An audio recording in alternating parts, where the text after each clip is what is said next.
सिद्धेभ्यः ओम नमः सिद्धेभ्यः ओम नमः सिद्धेभ्यः सिद्धं शुद्धं परमीय जिनिंदवर्णिमि छंदम कलंकम गुणरयन भूषणुदयम जीवस्वपरुवनम मोक्षम।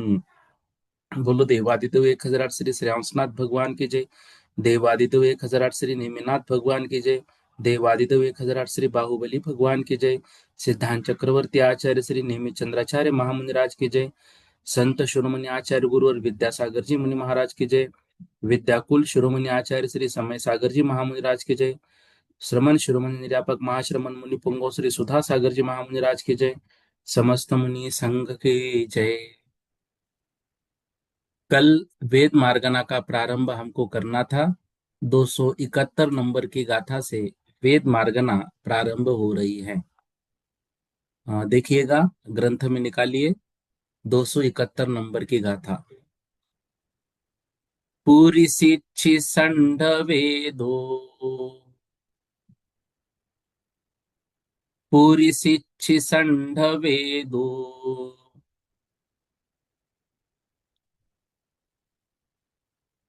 दयेन पुरी सिद्धि संढवो भावो, दयेन पुरी सिद्धि संढवो भावे, नामोदयेन दौवे, नामोदयेन दौवे, पायेन समाकहिं विषमा, पायेन समाकहिं विषमा, पुरिसिच्छि संढवेदो, दयेन पुरिसिच्छि संढवो भावे, नामोदयेन दौवे, पायेन समाकहिं विषमा। क्या कह रहे हैं? पूरी सी, पूरी सी मतलब पुरुष, छी मतलब स्त्री, संड मतलब नपुंसक, वेद उदयेन, पुरुष वेद, स्त्री वेद, नपुंसक वेद, उदयेन उदय से, पुरी सी मतलब पुरुष, छी मतलब स्त्री, संड मतलब नपुंसक, भावे भाव नाम उदयेन, और भाव नाम उदयेन, द्रव्ये पायेन द्रव्य प्राप्त होना, समा कहिम विषमा। यहां पर आप कह रहे हैं कि समाह कहिम कचित विषमः, कहीं पर मतलब द्रव्य और पुरुष वेद सम भी होते हैं और क्वचित कदाचित विषम भी होते हैं। गाथा का अर्थ देखो, यहां पर ये कह रहे हैं, देखो जो वेद होता है वो वेद क्या है? सर्वप्रथम तो वेद मतलब चारित्र मोहिनी का भेद नौकशाय, और उस रूप पुरुष वेद, स्त्री वेद, नपुंसक वेद नामक प्रकृति, उनके उदय से, क्योंकि पुरुष वेद, स्त्री वेद और नपुंसक वेद कहाँ आता है? हास्य, रति, अरति, शोक, भय, जुगुप्सा, स्त्री वेद, पुरुष वेद और नपुंसक वेद। तो चारित्र मोहिनी का भेद नौकशाय, उस रूप पुरुष वेद, स्त्री वेद और नपुंसक वेद नामक प्रकृति, उनके उदय से भाव जो चैतन्य उपयोग, उसमें जीव, पुरुष, स्त्री और नपुंसक रूप होता है। पुनश्च निर्माण नामक नाम कर्म के उदय से संयुक्त अंगोपांग के विशेष रूप नाम कर्म की प्रकृति के उदय से द्रव्य जो पौद्गलिक पर्याय, उसमें पुरुष, स्त्री, नपुंसक रूप शरीर होता है। तो पुरुष वेद के उदय से स्त्री की अभिलाषा रूप मैथुन संज्ञा धारक जीव वह भाव पुरुष। स्त्री वेद के उदय से पुरुष की अभिलाषा रूप मैथुन संज्ञा का धारक जीव भाव स्त्री। नपुंसक वेद के उदय से पुरुष और स्त्री दोनों की युगपत अभिलाषा रूप मैथुन संज्ञा धारक जीव भाव नपुंसक। अब यहाँ पर निर्माण नाम कर्म के उदय से संयुक्त पुरुष वेद रूप आकार विशेष से सहित अंगोपांग नाम कर्म के उदय से मूछ दाढ़ी लिंगादिक चिन्ह संयुक्त शरीर का धारक जीव वह पर्याय के प्रथम समय से लेकर अंतिम समय पर्यंत द्रव्य पुरुष होता है, द्रव्य से पुरुष है। फिर निर्माण नाम कर्म के उदय से संयुक्त स्त्री वेद रूप आकार के विशेष सहित अंगोपांग नामक नाम कर्म के उदय से रोम रहित मुख स्तन योनि इत्यादि चिन्ह संयुक्त शरीर धारक जीव वह पर्याय के प्रथम समय से लेकर अंतिम समय पर्यंत द्रव्य स्त्री रूप होता है। और निर्माण नाम कर्म के उदय से जो संयुक्त नपुंसक वेद रूप आकार के विशेष सहित अंगोपांग नाम कर्म के उदय से मूछ ढाड़ी इत्यादि और स्तन योनि इत्यादि दोनों चिन्ह रहित शरीर धारक का जीव वह पर्याय के प्रथम समय से लेकर अंतिम समय पर्यंत द्रव्य नपुंसक होता है। तो ऐसा यहाँ पर देखा जाता है कि जो द्रव्य वेद है वही भाव वेद है, लेकिन कह रहे हैं क्वचित विषमता, तो क्वचित विषमता भी होती है। मतलब प्राय तो बहुलता से वेद समान ही होता है, अर्थात जैसा द्रव्य वेद हो वैसा भाव वेद होता है। कहीं समान वेद नहीं होता, तो द्रव्य वेद अन्य हो और भाव वेद अन्य हो, ऐसे क्वचित कदाचित समान नहीं होने के भी प्रसंग आते हैं।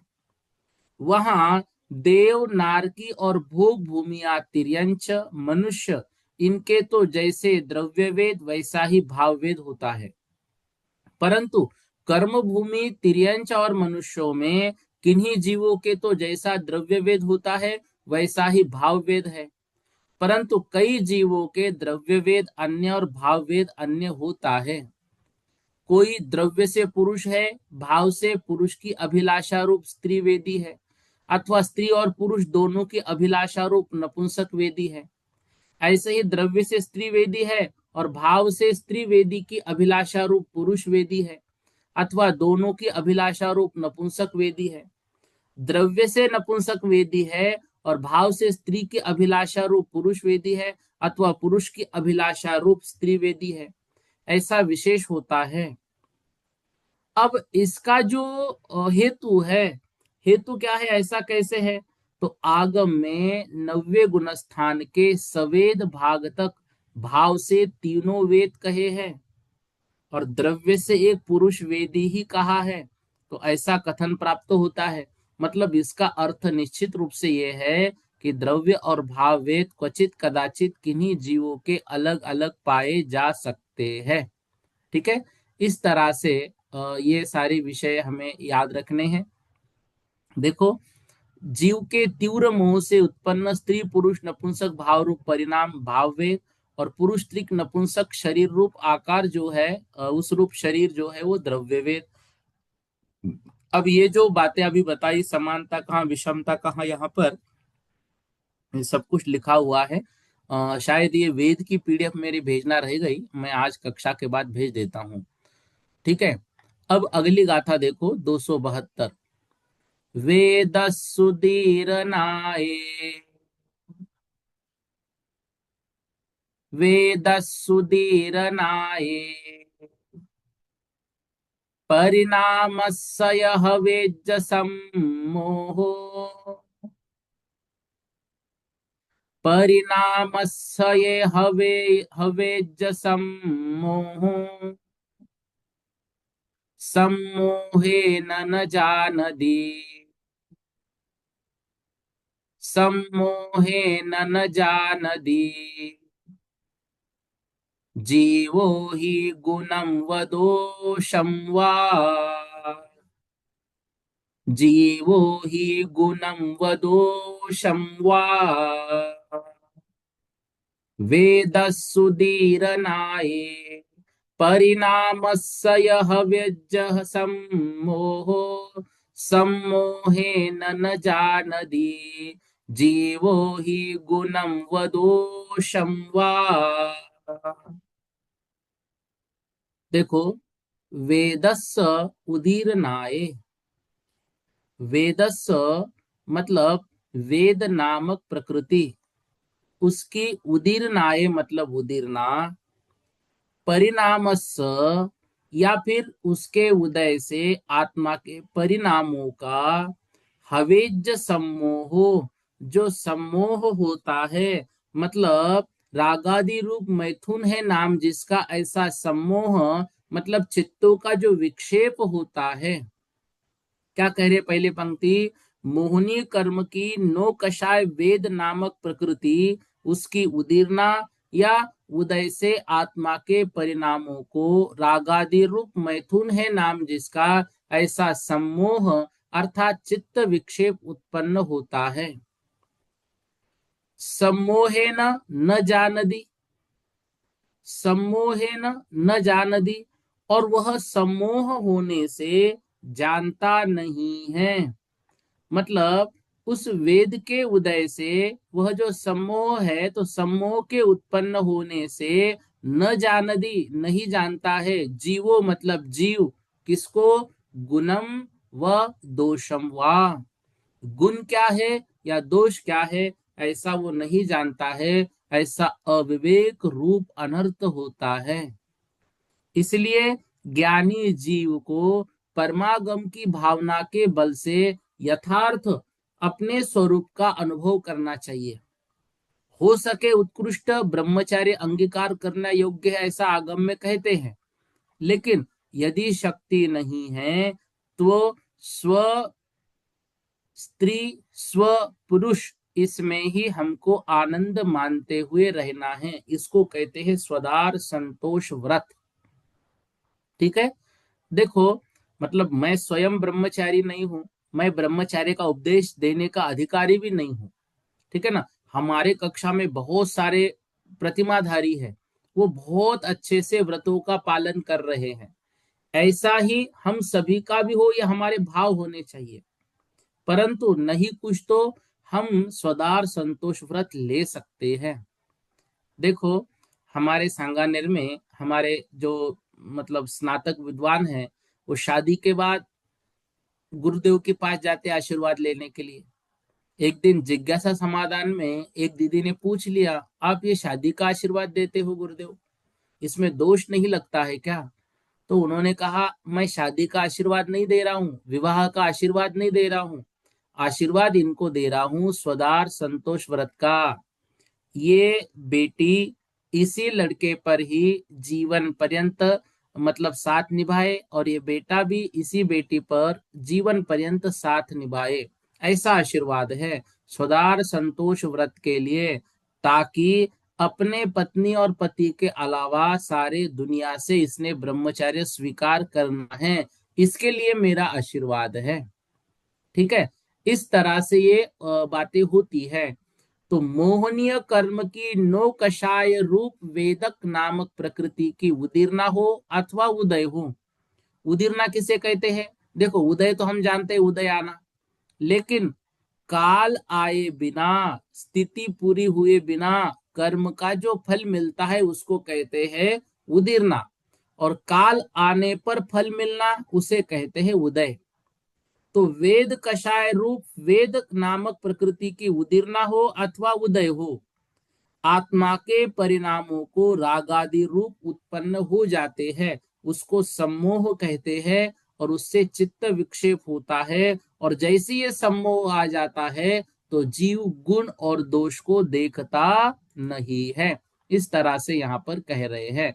अब इसमें हमको व्यवस्थित रूप से समझकर यथा योग्य आचरण हमारा रखना चाहिए। 273 नंबर की गाथा देखो। पुरगुन भोगे से दे, पुरगुन भोगे से दे, करे दिलोयम पुरुगुणम कम्मम। करे दिलोयम पुरुगुणम कम्मम। पुरुत्तमे यजम्हा। पुरुत्तमे यजम्हा। तम्हासो वह्निवो पुरुषो। तम्हासो वह्निवो पुरुषो।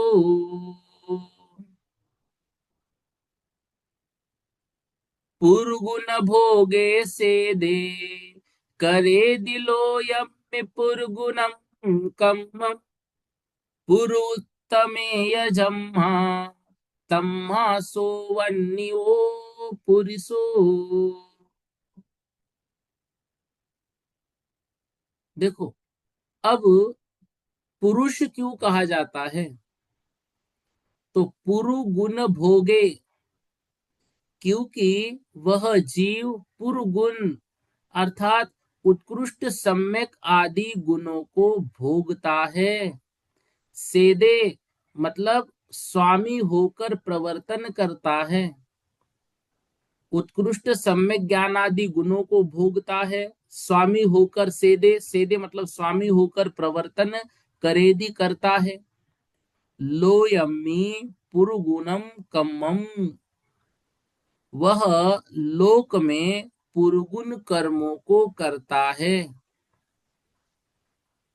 पुरुगुण भोगे, अब पुरुगुण भोगना मतलब उत्कृष्ट इंद्रादि का भोग भोगना। पुरुगुण भोगना मतलब उत्कृष्ट इंद्रादि का भोग भोगना। शेते मतलब उनका स्वामी होना, मतलब भोक्ता होकर प्रवर्तना। लोयम्मी पुरुगुण कर्मम, पुरुगुण कर्म मतलब धर्म अर्थ काम मोक्ष रूप पुरुषार्थ, उनको वह सेदे करता है। पुरुगुण को भी सेता है और पुरुगुण कर्म को भी वह सेता है और पुरुगुण भोग को भी वह भोगता है। पुरु, पुरु उत्तमेय जम्मा, जो पुरु है वह उत्तमे, उत्तम मतलब उत्तम पद को प्राप्त करने योग्य है, मतलब परमेष्टि पद में वह शेते मतलब उसमें भी वो स्वामी बनकर रहता है। तम्मा सोवन्यो पुरुषो, इस कारण से उसको पुरुष ऐसी मतलब वर्णन किया गया है। निरुक्ति क्या है? निरुक्ति है पुरुष। तो पुरुगुण भोगे मतलब जो उत्कृष्ट इंद्रादि का भोग है उन भोगों को भोगता है, तो पुरु भोग। और पुरु गुण मतलब जो उत्कृष्ट सम्यक ज्ञान आदि है उनको सेदे मतलब सेता है, स्वामी होकर प्रवर्तता है या फिर करता है। और पुरुगुण कर्मम लोयम, लोक में पुरुगुण कर्म करता है मतलब धर्म अर्थ काम मोक्ष रूप पुरुषार्थ को वो करता है। और पुरु उत्तम है और वही पुरुष उत्तम पद को प्राप्त होता है जम्मा, क्योंकि तम्हा इसलिए, सो मतलब वह वन्यो वर्णन करते हैं, निरुक्ति करते हैं पुरुषो पुरुष ऐसी। अब यहाँ पर देखो, संस्कृत में अनेक प्रकार के धातु के अर्थ होते हैं। तो यहाँ पर जो शीत शब्द जो आया है ना, जो सेदे आया है मतलब वो शीत धातु है, वह सिंह धातु से बना है। तो उसका अर्थ होता है भोगना, उसका अर्थ होता है स्वामीपना, उसका अर्थ होता है कार्य करना, उसका अर्थ होता है स्थिर होना। तो अलग अलग उसके अर्थ होते हैं। इस कारण से जहां पर हमें जैसा अर्थ वहां पर लग रहा है वो तीनों अर्थ उसके लगा सकते हैं। तो पुरुगुण से दे, तो पुरुगुण को वो सेवन करता है, स्वामी बनता है। पुरुभोग से दे तो पुरुभोग को भोगता है। और लोयम में पुरुगुणम करते हुए सेदे मतलब तिष्ठता है, तो धर्म अर्थ काम आदि करते हुए वो रहता है और मोक्ष प्राप्त करके वह मतलब मोक्ष को भी जा सकता है और उत्तम पद में स्थित भी होता है। तो सेदे का अर्थ स्थित होना भी है ना, तो उत्तम पद में मतलब परमेष्टि पद में वह स्थित भी होता है। इस कारण से उनको पुरुष ऐसी संज्ञा दी गई है। तो पुरुगुण शेते उत्कृष्ट सम्यक ज्ञानादि का स्वामी, पुरभोग शेते उत्कृष्ट इंद्रादि भोगों का भोक्ता, पुरगुण करोति धर्मार्थ काम मोक्ष पुरुषार्थ करता है, पुरु उत्तम शेते उत्तम परमिष्टि पद में स्थित होता है, पुरु वेद सामान्य स्वरूप पुरुष वेद नाम के नौ कषाय का उदय होने वाली जीव की अवस्था विशेष को पुरुष वेद कहते हैं। तो कैसी अवस्था है? स्त्री के साथ रमन करने की इच्छा। और कषाय की तीव्रता का दृष्टांत तृण तिनके की अग्नि। अब ये सबके दृष्टांत भी आगे देंगे, सबके दृष्टांत क्या क्या है वो समझाएंगे।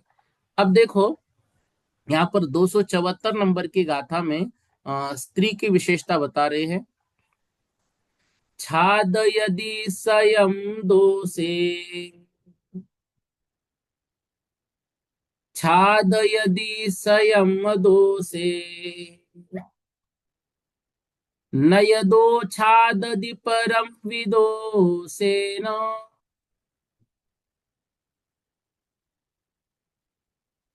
न यदो छाददि परम विदोषेण,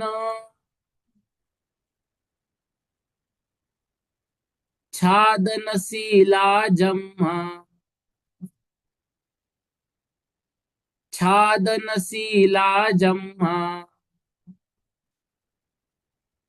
तम्हा सावन्या इत्थि, तम्हा सावन्या इत्थि।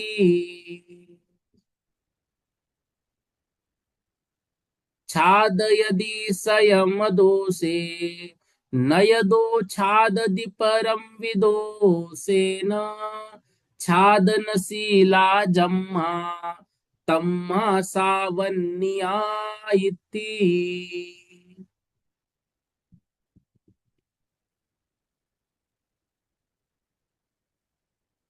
देखो स्त्री की व्याख्या बता रहे हैं। छाद यदि, छाद यदि मतलब आच्छादित करती है, स्वयं दोषे अपने दोषों को, स्वयं मतलब स्वयं के दोषों को, छाद यदि मतलब ढककर रखती है। अपने दोषों को छिपाने का सबसे अच्छा तरीका किसी के पास हो तो स्त्री के पास। तो जो स्वयं अपने दोष अर्थात मिथ्यात्व, अज्ञान, असंयम, क्रोध आदि आदि जो भी उनके दोष हो, उन सभी दोषों का आच्छादन करती है। नय दो, नय से, छादति परम विदोषेन, और दूसरों के भी दोष को आच्छादित करती है।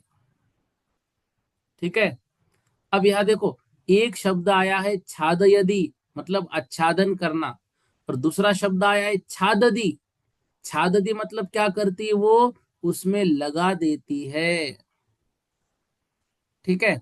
तो वह अपने मतलब क्या बोलते हैं, अपने अपने दोषों को, मतलब सिर्फ अपने दोषों को आच्छादित नहीं करती है, बल्कि पुरुष वेदी जीवों को कोमल वचन, कटाक्ष सहित विलोकन, सानुकूल प्रवर्तन इत्यादि प्रवीणता रूप व्यापारों से अपने वश करके उन्हें हिंसादि पाप रूप दोषों से छादती मतलब आच्छादित करते हैं। इस कारण से छादनशीला, स्त्री का स्वभाव ही छादनशील है, आच्छादन रूप है। तम्मा सावन्या इत्थि, इस कारण से उनका वर्णन स्त्री ऐसा किया गया है। तो आच्छादन रूप है स्वभाव जिनका, उन्हें द्रव्य भाव से स्त्री ऐसा नाम दिया है। यद्यपि तीर्थंकर की माता आदि सम्यक दृष्टि स्त्रियों में दोष नहीं है, तथापि वे स्त्रियां बहुत कम हैं और पूर्वोक्त दोष से संयुक्त स्त्रियां बहुत अधिक हैं। अब जो वर्णन किया जाता है वो प्रचुरता को देख के किया जाता है। इस अपेक्षा से स्त्रियों का वर्णन आचार्यों ने ऐसा किया गया है। वास्तविकता में जो तीर्थंकरों की माता आदि होती है वो बहुत अच्छे होती हैं, माता जी आदि बनते हैं बहुत अच्छे होते हैं, जो सम्यक दृष्टि होते हैं वो बहुत अच्छे होते हैं। मतलब देखो सभी ऐसे है ये जरूरी नहीं है, लेकिन फिर भी अपने आप को इन सभी से बचाने का प्रयास करना चाहिए। यदि हम स्त्री पर्याय में है तो बेफुजल की बातों में कभी उलझना नहीं, और ये कभी सोचना नहीं कि देखो आचार्यों ने हमारे लिए ऐसा लिखा, नहीं। ये सोचना कि स्त्री पर्याय ऐसी है और ऐसी पर्याय से मुझे जल्दी से पीछा छुड़ाना है, बाहर आना है, ताकि मैं पुरुष बनूं, मैं महाव्रतों को धारण करूं और अपना कल्याण कर लूं, बस बाकी कुछ नहीं है। यदि पुरुष बनने का हमारे मन में निदान है, और वह निदान इसलिए है कि मोक्ष प्राप्त करना है, तो वह निदान भी प्रशस्त में आएगा। इसलिए उसकी कोई भी तकलीफ नहीं करना है, उस बारे में सोचना भी नहीं है। लेकिन देखो आचार्य ऐसा लिखते हैं, अब मुझे क्यों पढ़ना, मैं तो पढ़ूंगी ही नहीं। तो बहुत सारे जो स्त्रियों के बुक्स आते हैं, एक दिन एक महाराज जी ने बहुत गहरा प्रवचन दिया था स्त्री के विषय में। तो हमारी दीदी खुद घर आई, बोली महाराज जी ऐसा विचार करते स्त्रियों के विषय में, मतलब इतना ये सब कह दिया। मतलब ऐसा आप नेगेटिव मत चिंतन करो, उसमें पॉजिटिव सोचो ना कि क्या लिखा है आगम में, और आचार्यों ने बातें लिखी है ना। तो ये दोष हमारे लिए थोड़ी लिखे हैं, जो दोषी है उनके लिए। हम तो इन दोषों को दूर करने का प्रयास करें और अपना कल्याण के बारे में सोचें। और देखो आचार्य महाराज सत्य महाव्रत के धारी होते हैं, वो कभी झूठ लिखेंगे नहीं। और देखो जो क्षत्र चूड़ामणि ग्रंथ है ना, उसमें तो लिखा है चित्ते चित्ते माया। चित्त चित्त में मतलब उनके रोम रोम में मायाचार भरा हुआ रहता है। मतलब इतने अच्छे तरीके से वो अपने दोषों को ढक सकती है। तो देखो इसलिए बिल्कुल भी इसमें मतलब अपने आप को डिमोरलाइज नहीं करना है, अपने आप को निगेटिव नहीं सोचना है। हाँ, ये जरूर चिंतन करना है कि इस पर्याय से मैं बाहर निकलूं और शीघ्र पुरुषवेदी बनूं। इस तरह से पॉजिटिव सोच इनको पढ़कर हमें लगानी है। सागर भैया। जय जितेंद्र भैया जी। जी जय जिनेन्द्र भैया। अ, योग सागर जी मुंडराज अभी आप कोटा में विराजमान हैं। अच्छा, तो नमस्ते बोलिएगा महाराज जी को। मैंने वो निर्भीक सागर जी से तो बोला था आपके लिए। अच्छा तो अच्छा। उन्होंने बताया कि अच्छा वो लेते हैं कि क्लास, मैंने कहा हाँ। हाँ तो हाँ। उन्होंने कहा बहुत बहुत आशीर्वाद। तो अभी दोपहर में स्वाध्याय चल रहा है, मरण कर्णिका नाम का मरण ग्रंथ कंटिका, है। हाँ हाँ हाँ, बहुत हाँ, अच्छा है। आचार्य अमित देव का है वो ग्रंथ बिल्कुल बिल्कुल, हाँ रचित। हाँ हाँ। तो उसमें इसी पर जो ब्रह्मचर्य रूप या स्त्री पे बहुत जबरदस्त मतलब लिखा है उन्होंने। नहीं बिल्कुल, देखो बहुत ग्रंथों में हम्म, लिखा है। अभी कुछ जो है ना, कुछ साधु भी है और कुछ पुरुष भी है, इस बात को पकड़ते हैं कि भाई स्त्रियों को अभिषेक नहीं करवाते, आप उन पे अन्याय करते, ये करते। तो ये भी तो बातें देखो ना कि ये भी स्त्री के लिए क्यों लिखी गई है। क्यों स्त्रियों के शरीर में ही लब्ध पर्याप्त पंचेंद्रिय मनुष्य है, कुछ ना कुछ तो अंतर है ना पुरुषों से उनका। इसलिए, और पुरुष वेद में ही मोक्ष क्यों लिखा। अगर उनको इन सभी बातों से तकलीफ है तो ये भी सोचना चाहिए कि स्त्री वेद में भी फिर मोक्ष लिखना चाहिए था, क्यों नहीं होता है मोक्ष। क्यों लब्ध पर्याप्त मनुष्यों की उत्पत्ति स्त्री में लिखी, क्यों चित्ते चित्ते माया लिखी। कुछ तो अंतर होता है। वो हेतु देते हैं कि मुनि महाराज जी को आहार देने को जमता है। देखो आहार के लाखों प्रसंग आगम में मिलेंगे। रानी चेल्ला का प्रसंग हो, चाहे और महारानियों का प्रसंग हो, सभी का आता है, अभिषेक का बहुत कम आता है। और मुनि महाराज जी की भक्ति अलग, भगवान की शुद्ध विशुद्धता अलग। देखो भगवान की प्रतिमा का अभिनय हो गया तो उनका पुनः पंच कल्याणक कराना पड़ता है, इतना आसान काम नहीं है। इसलिए बिल्कुल भी इस विषय में कभी चिंतन करना नहीं, मन में आने देना नहीं, लोग क्या कह रहे, कोई क्या कह रहे। देखो सत्य तक कोई नहीं पहुंच पाया है, लेकिन आगम में कहीं नहीं लिखा है कि स्त्री को अभिषेक करना है। मतलब देखो ये बात कड़ी लगेगी, लेकिन कहीं नहीं लिखा है। वो बोलेंगे कि नहीं करो, ऐसा कहाँ लिखा है। भाई जो बात है ही नहीं तो नहीं करो, लिखेंगे क्यों वो। ठीक है ना। इसलिए इन सभी में उलझना नहीं। अच्छा कोई महाराज जी आए, उनकी जो परंपरा है भाई आप करो, हमें कोई दिक्कत नहीं, हमें कोई लड़ना झगड़ना नहीं, आपका जैसा मन हो, हमें ये पसंद नहीं है। हमें अपने आप को दूर रखना है, विवादों की स्थितियों से बचना है, लेकिन स्वाध्याय कर रहे हैं, आगम में ऐसी बातें लिखी है तो है। इसलिए इन सभी से अपने आप को सावधान करते हुए, हाँ, उलझना किसी से नहीं, क्योंकि सुनने वाला कोई नहीं है। और जिनके मन में मतलब परंपरा की एक डोर बंधी हुई है, वो बाहर नहीं आ पाते हैं जल्दी। ठीक है ना, इसलिए इन सभी चीजों से नहीं।